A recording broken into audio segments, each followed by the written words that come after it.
To the histology of liver.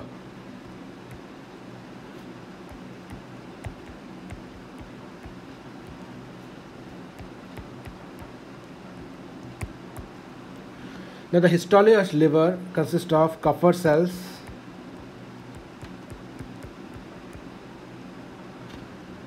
and the space of Disse.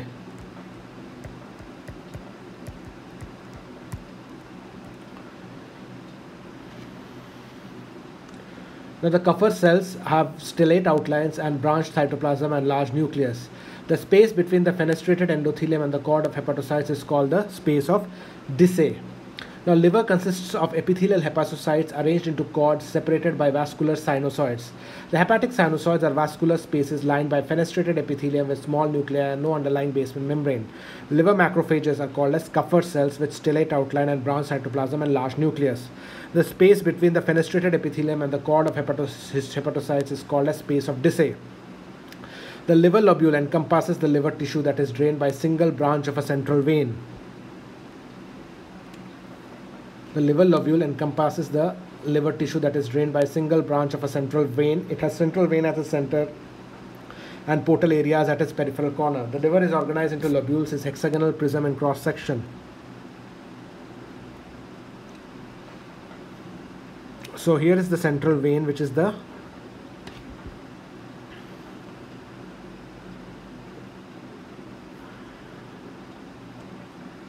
hepatic vein.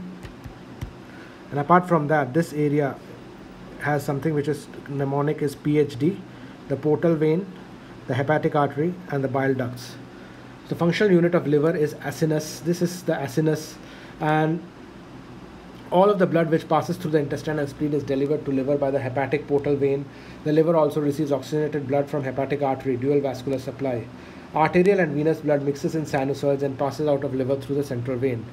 Blood takes 8.5 seconds to travel across lobule from portal venules to central hepatic vein. So this is how basically a liver works, and this is diamond shaped in cross section, this acinus, and this is the functional unit of the liver.